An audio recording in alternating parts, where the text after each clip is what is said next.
I'm a great fan of New Year's resolutions, man. I I understand some people are a bit cynical when it comes to New Year's resolutions, and they're like, "Oh, these things don't work," and I totally agree with them. But like I said at the very beginning, the reason the reason New Year's resolutions don't work is because we are not doing them right. We're treating them as wishes, and as a result, the chances of them succeeding are next to nothing, really. Um, and therefore, what I'm going to be sharing with you, I'm going to be sharing you like steps that you should take whenever you're setting, and this goes for any goals that you're setting. It doesn't have to be New Year's resolutions. Any goals that you're setting, if you follow these steps, chances are you're more likely to follow them through and get the results that you want, because you have looked at the matter holistically, and you haven't left anything to chance, if you like. And yeah, let's just go through this, and then we'll see where we end up. Now, like I said before, this is a program that I've been using for the last 3 years nearly, and not just myself. I've also helped others use it as well, and we've kind of gone through that journey together. So basically, I'm sharing it with you because basically it's tried and tested personally, to me personally, and to some of the others that have tried it and used it, and they've actually seen rewards by using it. Now, I have to say, it doesn't have to be this exact same program, but the principles of it can be applied in any setting, in any area. So feel free to pick out the areas, the things that you think, oh, that could be of help to me. I can incorporate that in my own way of doing things, and see how this will improve my output. So feel free to use it anyhow that you think it might be of help, because that's the point of raising these conversations. It's not just about, oh, it has to be this way, this is the only right way. No, but I'm just using this as a template to share these steps that I think are very useful when we're setting these New Year's resolutions and any goals in life, for that matter. Now, step number one is commitment pledge. Now, I've got this quote that real transformation will not come unless you learn to take yourself seriously. Now, this is the thing. What I've realized, and this is from personal experience, and also from talking to different people as well, that we are more likely usually to honor our commitment to other people than the commitments we make to ourselves. Like, it's easier for me to break my own pledge. Say, if I say that this week I'm going to not do something, or this week let me use the exercise thing. This week I'm going to exercise for half an hour every day this whole week, and you've just told that to yourself. You're more likely to break that pledge than if you told someone else that if you make a promise to someone else that I will do this to you, or I'll come to you, or I will come and run with you, for instance. It's almost like we don't take ourselves too seriously when we make commitments to ourselves, but we take others more seriously when we make commitments to them. I have no explanation why that is the case, but it seems to be more of a human nature. Maybe there are more reasons at play there. Maybe there is an element of your self-esteem there. Maybe there is an element of your image. If you don't follow through what you said you do, and people might see you as an untrustworthy person, and therefore you're more likely to do it because you are trying to protect your image. I don't know, but somehow we don't get to hold our own commitments to ourselves to the same level of esteem as we do others. So that's the first step. Unless we change that, unless we find a way to hold ourselves to a higher account, to our own words, the own promises that we've given to ourselves. Ask yourself, how many things have you told yourself that this is what I want to do, this is what I'm going to do, and you haven't done it? Imagine if you held yourself to account and managed to do those things. How far could you have gone? How much success could you have achieved? So before we do anything else, I think that's the starting point, that we need to make a commitment pledge to ourselves that this has to change. And that could be anything. It could be your finances, it could be your career, it could be your studies, it could be anything. You want to achieve something, you need to make that commitment and say, like, I'm making a commitment to myself that I will do what I say I will do. Because there is no shortcut to that. Unless you commit to that, then everything else that we're going to do from here on in will have no meaning unless you make that deliberation, that determination yourself. So we need to start taking ourselves more seriously if we want to achieve what we want to achieve. Now, step 2 is review, a year in review. Now, this is what I was saying earlier, that it's very, very important to look back. A mistake that we so many times make is we tend to forget the past. We're like, oh, the past is the past, if things didn't go well, then who knows? Sometimes there is this thing we like to say, oh, that was the will of God, So yeah, almost like trying to say that it doesn't matter anymore. But the truth of the matter is, it does matter. And if you don't look back and analyze it, it will happen again.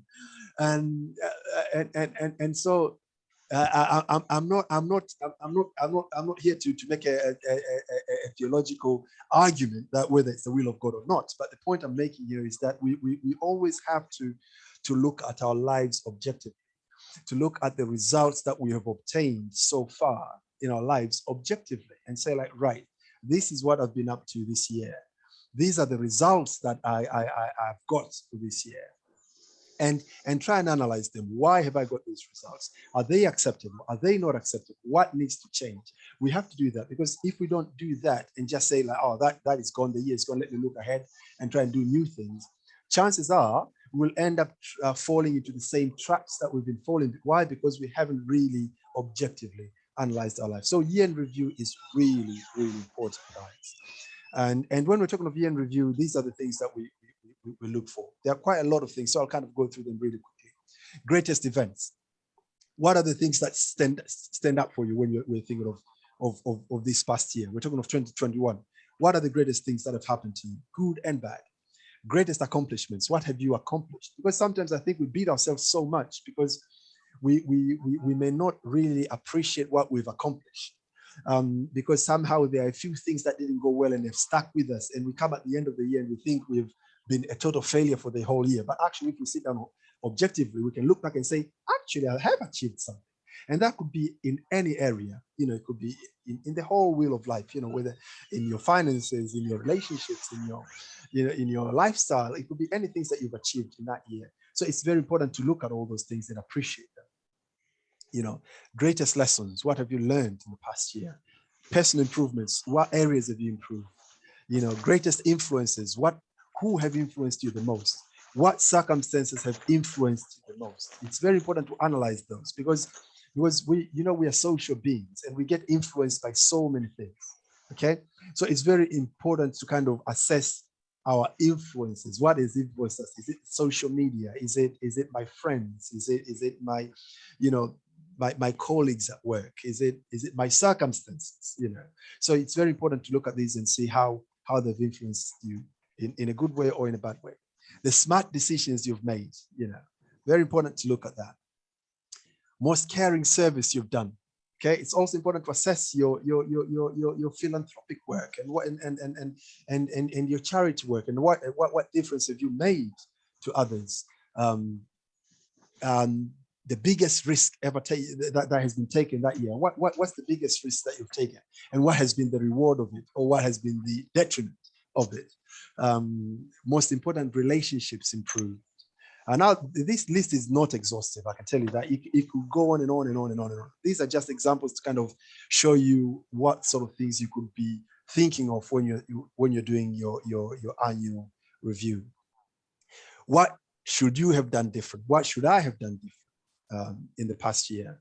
The things to do more or less this year, because you can look back and say, I've been doing a lot of this. but maybe this year I need to cut down on this. Maybe I need to cut down on my television. Maybe I need to ramp up on my quality time I spend with my kids, for instance, and so on and so on. So you need to analyze all those things. Things that need to stop altogether. Maybe the things you might look back and say, you know what, this doesn't work. I just need to quit this. Nada, no more. But you can't come to that conclusion unless you've actually reviewed that from the previous year. But like I said, that list is not exhaustive. You can add your own things there and see what can be done. So we've looked at step 1, commitment. Step 2, review. Now, step 3 is gratitude. Gratitude is really important. Now, gratitude is appreciation for what life has thrown your way thus far. And by that, it's not just the things that you may look back and say, oh, this was great. But it's looking at your life and say, the things that normally you would not be excited about, but you can look back and say, wow, oh, I had this in my life. Oh, this was also important. You can actually look at things that normally you would not appreciate, normally you would not be excited about, but they're really important to you. That's where gratitude comes. So when we talk of gratitude, we're talking about the 3 amazing people in your life. Okay. How often do you sit back and just reflect on that? And just reflect on who are the most important people in my life? It could be your spouse, it could be your children, it could be your friends, it could be your parents. Sometimes just taking time to think of them, to appreciate them, to think of in what ways these people are important to you can really transform your outlook of life, your outlook of what is important to you. So it's very important when you do before you start setting your goals and what you want to achieve this year, to kind of look back into the amazing people in your life, to look at 3 great things about your home. Now, this sounds very cheesy, but we spend a lot of time at home, and probably the last 2 years have reinforced that even more with all the lockdowns and everything. We spend a lot of time in our homes, but we don't really take time to appreciate what our homes bring. The safety, the security, the comfort, the conversations that go on in there. Sometimes it's important to just sit down and appreciate that and be grateful for having a home, for having a roof over your head, for having that comfort, that warmth, that family that you spend time with. So you can just pick up and think of 3 great things about your home. 3 great things about the place of work and what you do for a living. I mean, we're very quick at judging and complaining and criticizing about work. 90% of conversations that go on about work is negative. Probably 95%. And very often when you talk to people, when they start talking about work, they're talking about the negative things about work. It's like, oh, my manager, this and that. Oh, I've got too much work to do. Oh, these people expect too much of me. Oh, I don't get time to do this. Oh, I do this and they don't appreciate me enough. It's always negative, and all that feeds into you all year round. And so it's important sometimes to kind of step back and look at your work from a different lens and say, like, right, what do I appreciate about my work? What are the 3 greatest things about my place of work? What do I get from it? And this can be as something as basic as it is the source of my livelihood. It supplies my needs. I can pay my rent because of my work. It can be something as simple as that, or it can be something more elaborate, that it gives me a sense of accomplishment. Maybe it gives me a sense of fulfillment. Maybe it gives me a sense of purpose. It allows me to make friends. It's a career ladder for me. It's a stepping stone for me to do greater things. I've learned a lot from work. It can be anything, but it's very important to kind of take that positive lens and look at what we do, our careers and our work in a positive sense, in order to be grateful about it. 3 areas of gifts, talents, and skills. You look at yourself. What is it that you're good at? And you need to appreciate yourselves. What are you gifted in? What are your talents? And don't tell me that, oh, I haven't got any talent, because we all do have gifts and talents. There are things that we are good at, and that can be because of what others have told us, or it can be our own reflection, that we can look at ourselves and think, I'm really good at this. This year, I've been able to do this, and it's gone really well. This is where I fare quite well, and really focus on those things and reflect on those. 3 areas of knowledge and experience developed. Okay, it's also important. What areas am I very knowledgeable?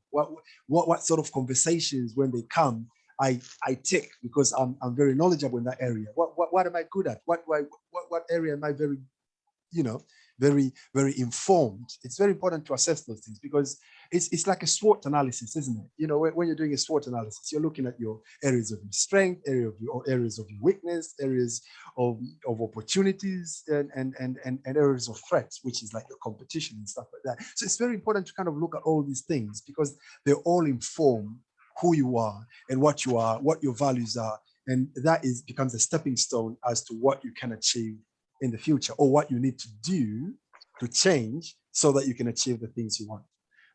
Because sometimes if these 2 things are incompatible, then that's where things don't quite work out. You're setting up resolutions, you're setting up goals that are not compatible with your lifestyle. They're not compatible with your innermost values. And therefore, because they're incompatible, then something's got to give, and eventually it will be the goals, and you end up becoming, doing the same things again and again. Why? Because you haven't really taken time to analyze these things and see what needs to change. 3 luck experiences in your life. Now, this is an interesting one. Luck. We call it luck. Other people call it opportunities. There is a quote that goes like this. I'm just going to paraphrase. It says something like luck is when opportunity meets preparation, or something like that, isn't it? I don't know. Maybe someone else can say it better. But something in those lines. Sometimes we call these situations luck. Oh, I was so lucky there. This happens, and it's true. It's important to look back and say, where was I lucky? Because in life, these opportunities do come. Sometimes we get a break, we catch a break. You were not expecting something, and it happens your way. Something happens your way, and it's very important to look at these things and appreciate them. A while back, in one of my presentations, I gave this example, and I'll just give it here because I think it's very relevant.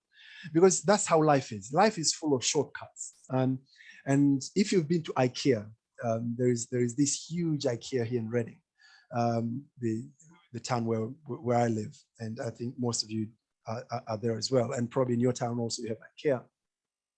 And they have this their layout. The layout of their store is very different to most shops here in town. And the first time when they opened and I went in, and I found that really weird because you just go around and around and around into these different areas, and sometimes you're not quite sure where you're going. It's like I'm looking for something, and you look out and they've got all these little maps and showing you where to go and this, that, and the other.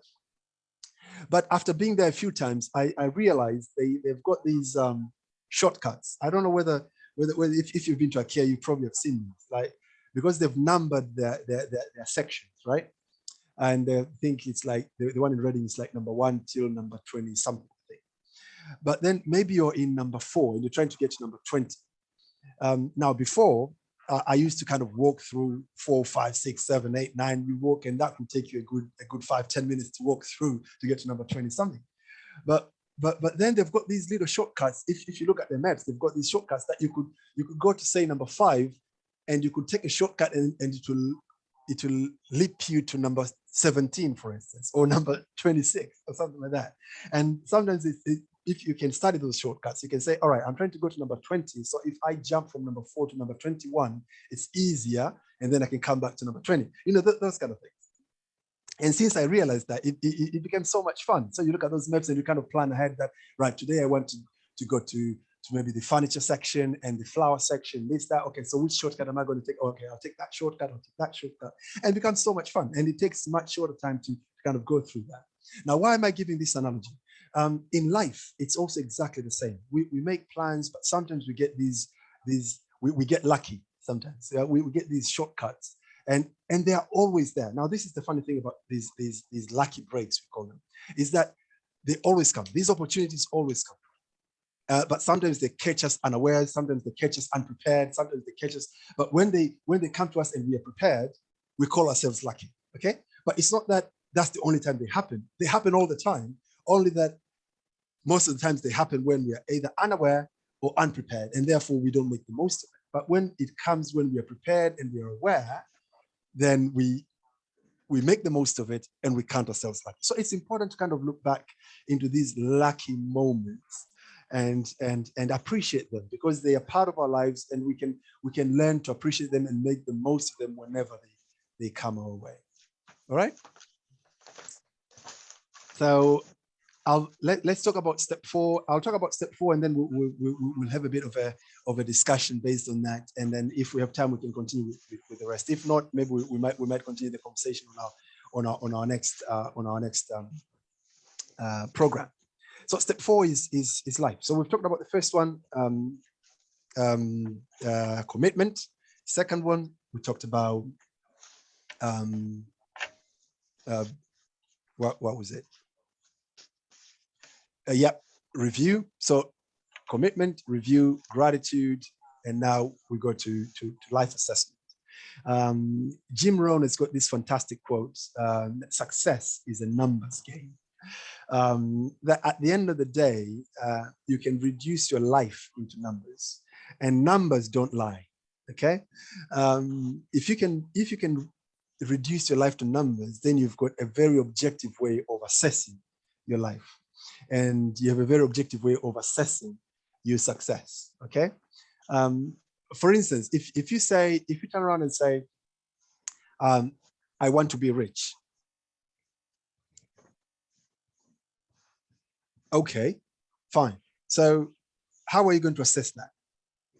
Come at the end of the year, how can you tell that now I'm rich? It's very subjective. It's very, very vague. You can't really assess it. But if you say, I want to have £1 million in my account by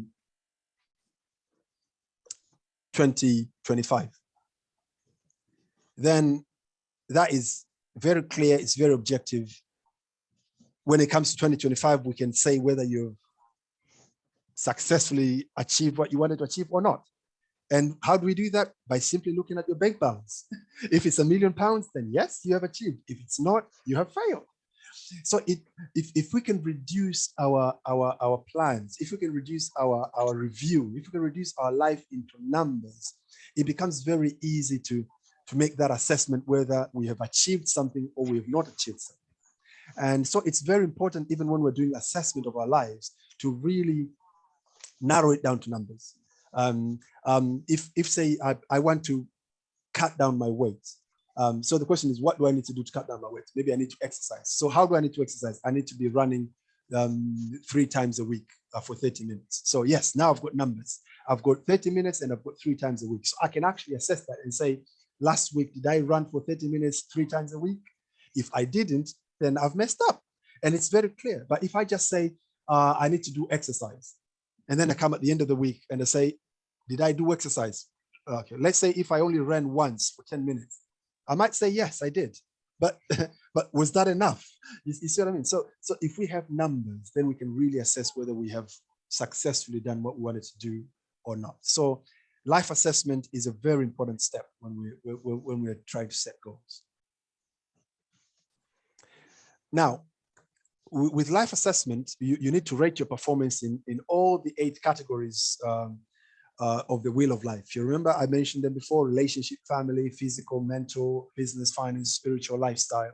So you have to look at all these holistically, and in each one you try to rate your performance so far. Now, this is not about what you want to do in the future. This is about your last year. So this is about 2021 and how you can assess yourself, how you can rate yourself.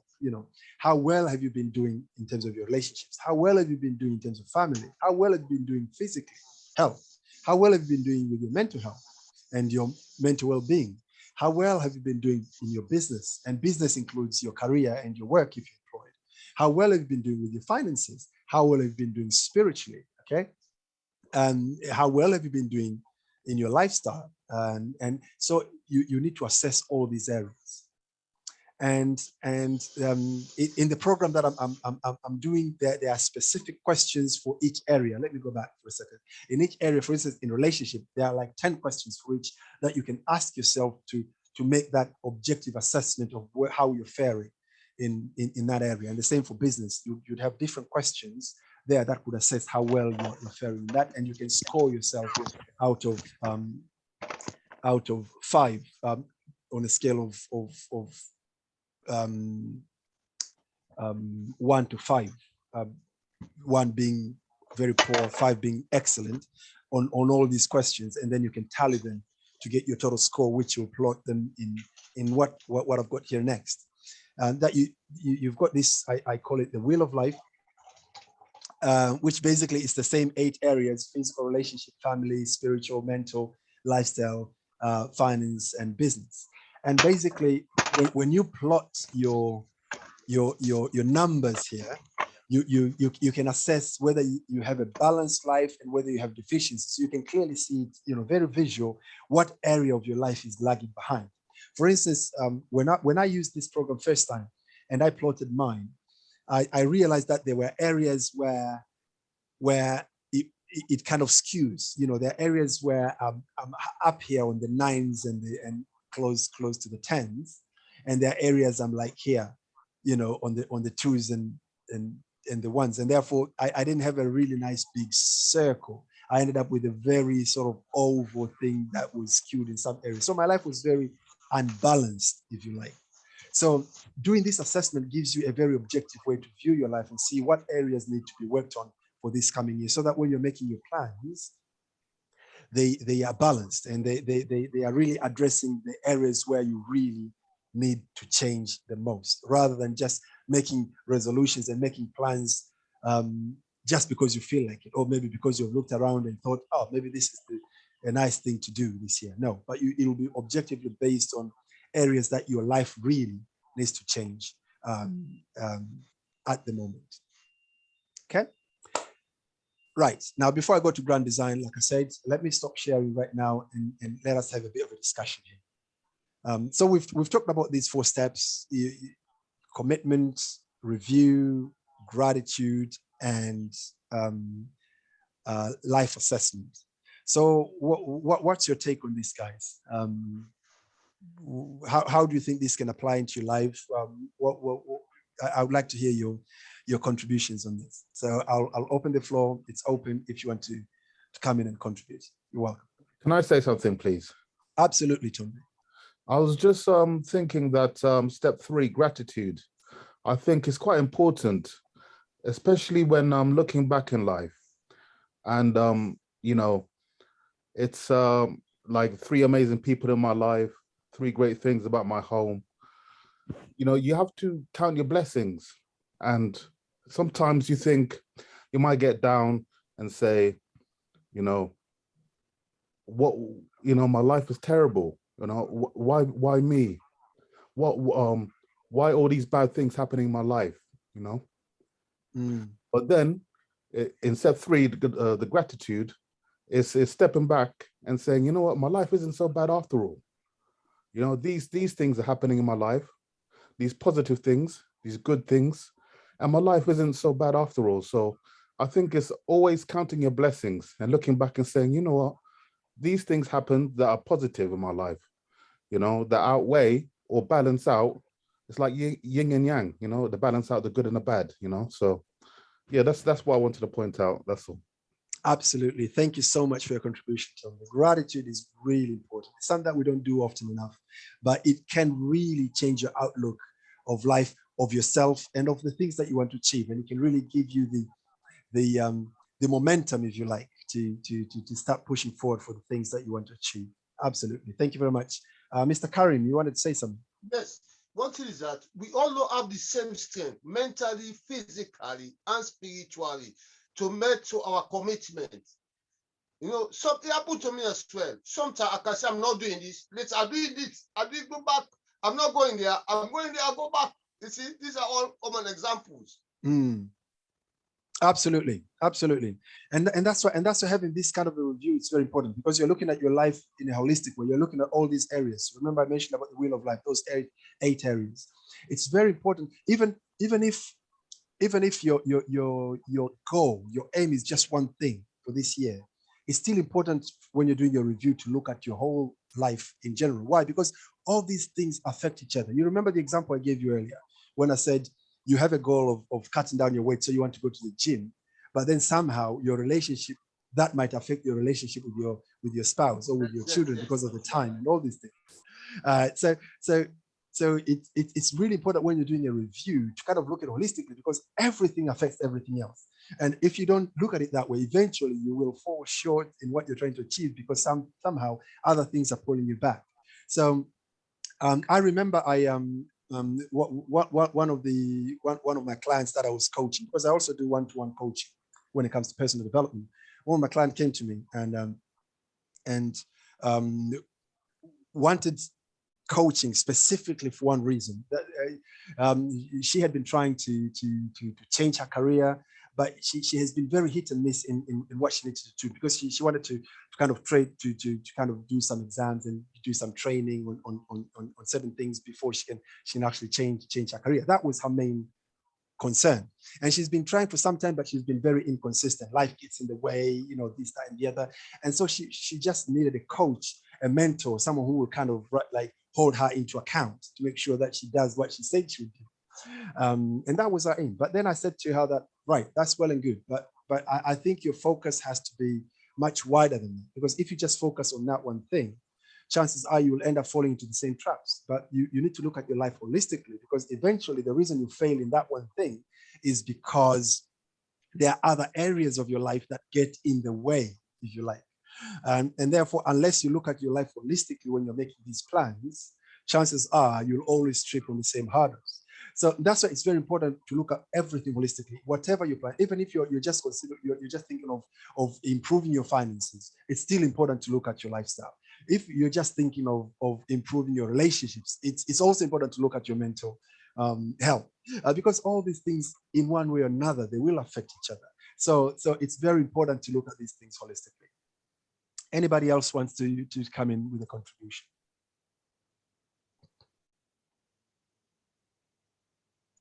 Hello, you hear me? Yes, we can. Yeah, first, I have a question to ask. For example, if you are maybe, for those who are couple anyway, I find like it's good to sit down and do like review for the resolution you have made. And for those who are maybe single, can you sit down with your family, like maybe you are a single mom and you want to do your resolution? Is it important that you should involve your family around you, or you can just sit quietly and you do it alone? Or what is better way? Or there is, you can put like two kinds of resolution, where one side you can involve your family who are around you, then the other one you can put as your personal resolution. And when you do review also, you have to do in two ways. Which is the best way? That is my question. And the second thing also, I was thinking like, sometime you, maybe when we set too much resolutions, then you find like you cannot even control them because they are too much. So it's better maybe to put down few things which you think like, oh, these ones I can manage them, instead of putting down a lot of things. At the end, it's like you have wasted time. You have not achieved even a single thing. So that is my advice. Apart from the first one, which was a question that, as a single mom, for example, are you able to do it with your family surrounding you, or you can do as a personal thing without involving the family who are around you? Which is better way? Yes. Okay. Does anyone want to respond to that before I come in? Yes, well, this problem is you cannot have a specific answer to it, because commitment, family commitment, work commitments, other things. You know, you see, I don't know. That's all. That's all. Thank you so much, Mr. Karim. Yeah, it's very varied, absolutely. But I want to hear more input on that. Sister June, you have your hand raised. Do you want to come in? Yeah. I think with regards to the question, like who do you share? I think it comes to that bigger aspect of who do you share your dreams to?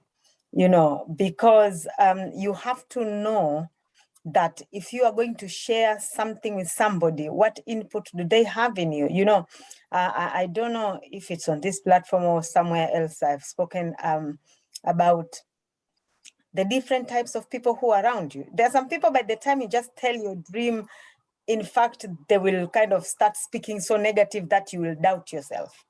And I'm kind of thinking that's not the right person to share. So when there is no harm in sharing our goals, in sharing our dreams. First and foremost, the importance of sharing is you are making yourself accountable to somebody. But for you to make yourself accountable to somebody, it means that that person believes in you. Maybe you are sharing the right perspective in life. You're not just sharing for the sake of sharing. And even in life, when you see people are saying, oh, this is my business partner, they might not be related in blood, but there is something that they are sharing. And they might be sharing things which they're not even sharing with their siblings because of the nature of relationship that they have. So it depends. One thing I always say, find an accountability partner. Especially if you think you do not have the discipline, but the person who you are going to share has to be somebody who is not going to be crushing each to the extent you start doubting yourself. Let it be an individual who will actually be encouraging you, motivating you, you know, somebody who desires the best for you. And for me, that is my principle. There are some things which I might not share with my siblings, but I have people who I share with. Not because my siblings are not good, but probably because their input concerning that thing might not who is my accountability partner. And it can be done by anyone. And I always say, like, your New Year's resolution or your goals ought to be part of the bigger picture of your entire life. So you know what I want to achieve in 2022 is part of the bigger picture of my life. I can't achieve each and everything at one go. So I break it down. So it is something that it's like you're taking, you say, okay, for this year, my overall goal, for example, if you're saying, I want to have like maybe 3 properties, but you can't, maybe you're not in a position to have them at the same time. So you say, okay, this year I will just be, my goal is to acquire land, you know, for example. So who do you go and share that, you know, that thing with you?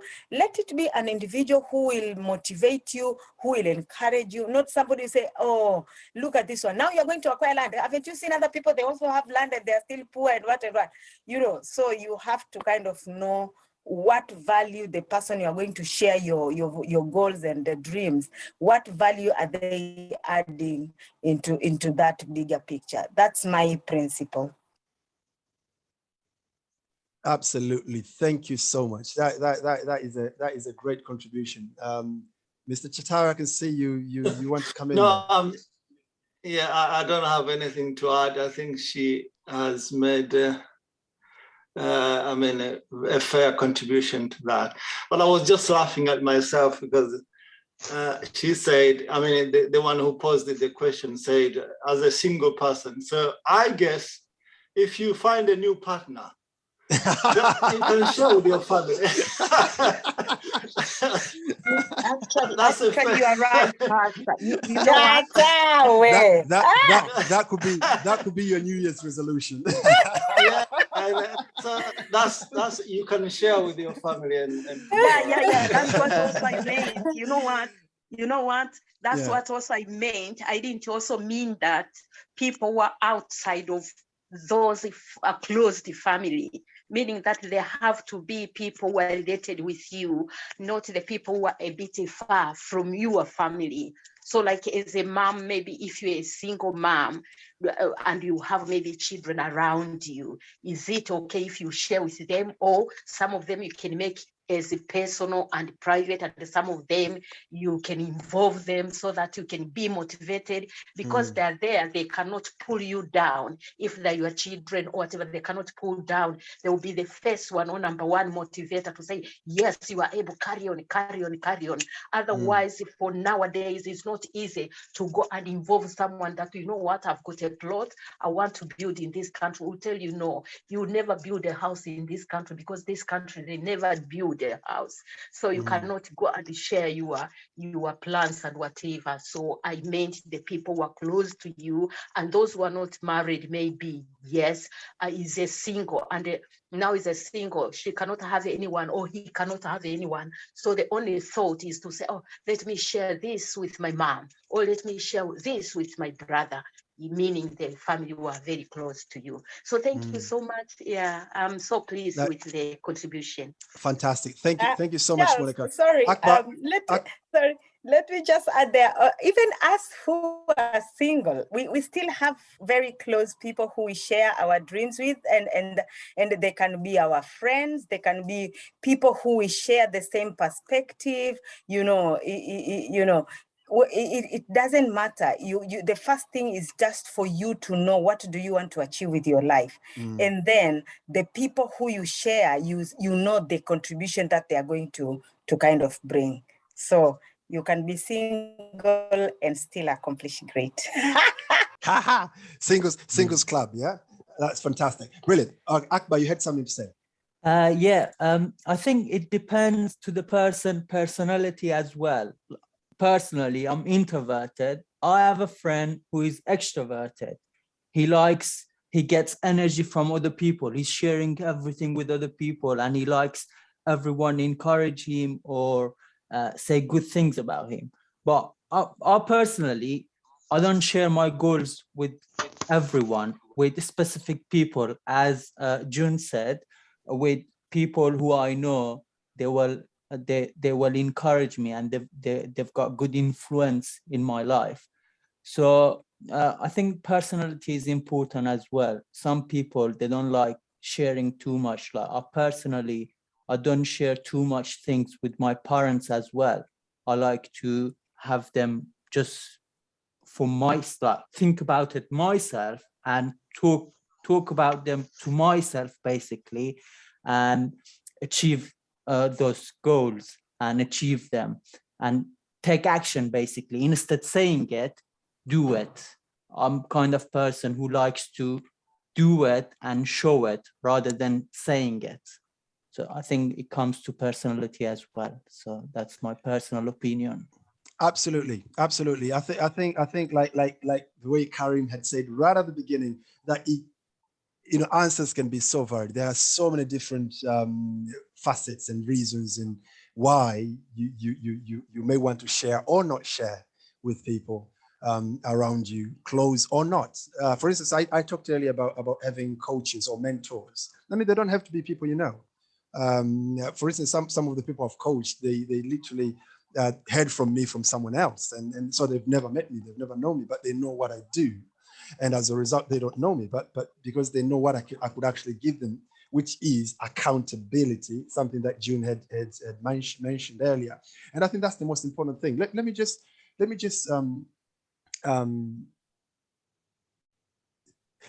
think of it this way, right? When we were at school, right? When we were in formal education, all the way from primary, all the way up to university, okay?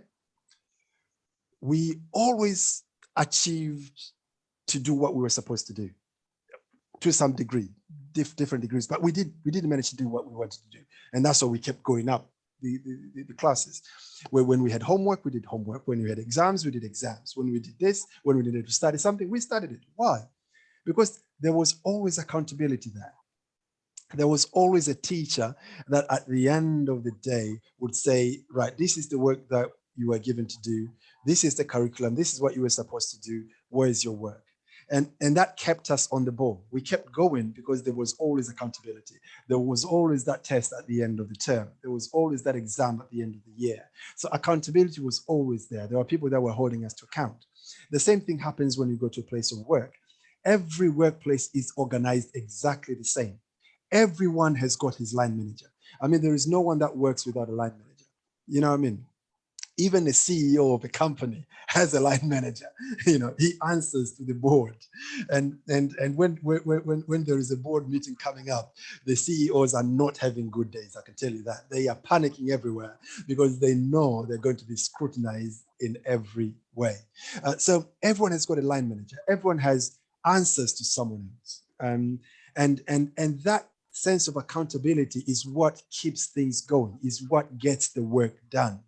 Because without it, everything would be haphazard. Everything would be sort of like, I do it when I feel like, I don't do it when I don't feel like. But because of that accountability, that we always have someone we're accountable to, everything seems to get done. Now, fast forward that to our own personal lives. Unfortunately, we are not very consistent with accountability in our own personal lives as we do when it comes to formal education and formal employment. So this is what the conversation we're having now. Having accountability partners, you know, do we have people, do we trust them enough, not just in terms of them not pulling us down, but also can they hold me to the standard of accountability that I want? Because sometimes you can have an accountability partner who is not really holding you to account. You know what I mean? So there are all those questions. Do we really have that? Because I think that's really important. And I think that's why the issue of coaches and mentors are really important sometimes. Sometimes by assessing your life, you can look at yourself and say, the area of accountability is an issue for me. And I need someone who can really hold me to account and really make sure that I do not what he says I should do, but what I said I would do. You know what I mean? And someone who can almost hold my hand and take me step by step. What are the things that I need to do to get to where I'm trying to go? So accountability is really important. And if you want to see the kind of results that we have been seeing at work, how productive we are at work, how productive we've been when we were in full-time education, how productive we've been whenever we had someone overseeing us or someone holding us to account, then we need to look for that accountability elsewhere and really make sure that we get that. Because without that, really, we'll just be wasting our time talking about these things, but then we won't do anything about it because there is no one who is really holding us to account. So I think that's a really important point you guys have been raising from different angles, but it's really important. And your point, Akbar, as well, the point of personality is really important because once you've assessed yourself, you've reviewed yourself, you've kind of known what works for you. And that's one of the areas as a coach I do. You kind of talk to someone and you want that person to, it's kind of, you want that person to have a moment of self-reflection. You know, it's not so much of me as a coach to tell you what you should do, but it's more of me trying to make you see what you're capable of or what works for you or what is your area of comfort. What you remember when we were talking about gratitude, your areas of strength, what really, you know, is what you were good at, what you've been really good at, what you've achieved, you know. So it's those things that make you realize, what do I need to change? What areas do I need help? And then you can kind of, it's almost like a journey of self discovery, if you like, rather than someone telling you, you need to do this, you need to do that. And I think if we can get ourselves to that place, whether that's through, you know, self-accountability, whether that's through partner accountability, whether that's through being through a mentor or a coach, I think we'll be in a very good position to start making goals that we can really realize, rather than making goals that will come at the end of the year and feel like I'm a failure, I haven't been able to do anything about it. Yeah. So who wants to sum it up for us? I think tonight because our time is well spent, we'll end here, and we'll continue the conversation in 2 weeks' time. We still have a couple of steps more. I think we have 4 more steps to kind of talk about, and hopefully we'll go through them and have a bit of a discussion like we have today before we wind down this year. So are there any final remarks before we call it a day? The floor is open. Thank you.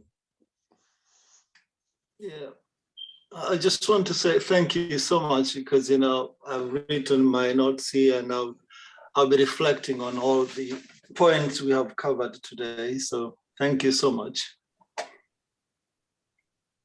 You're very welcome. Any other comment, any other remark before we call it a day? I have a recommendation based on what you've just spoken about. Yes, Dana, you're welcome. There is this very good diary. It is called 6 Minute Diary. It's, you can find it on Amazon. It's about £20. So it has like all the steps that you've just spoken about. So you can feel it, yeah, as you go on daily basis. It really helps. Yeah. That is fantastic. That is fantastic. Yeah, absolutely. I'm also using a planner myself. It may not be exactly the same, but it's very important because you have lots of these tools that can really help you to kind of go through step by step. I'm using a program, like I said, and a planner, but there are lots of these different tools that are out there. But like what Diana said, did you say it's called a 6 minute diary? Is that the actual name? Yeah, 6 Minute Diary. Okay, so you can explore that and all the other tools that can help you. But like I said at the beginning, what we're sharing here is not an all or nothing thing. You look at your life, you look at things. We're giving each other as tools that you could use to really better yourself, really improve your outcomes. So feel free to take some or all, or or not take any at all. I hope that's not the case. But this way we can learn from each other. Thank you so much, Dan. I can see you've shared it in the chat section there. 6 Minute Diary. So yeah, and that's the point of our conversations. If you can walk out of these 90 minutes with one point that can really help you to realize your dreams, then that's success for us. So in that note, thank you so much for joining us today. It's been fabulous seeing you all and hearing your contributions. Hope to see you again in 2 weeks' time. Please be a good ambassador to your communities out there. Share this with others and make sure that we get more people to come in and join in this conversation. And therefore, we can really make a difference in our communities in that way. Having said that, thank you very much. Have a lovely weekend and hope to see you again soon. Take care.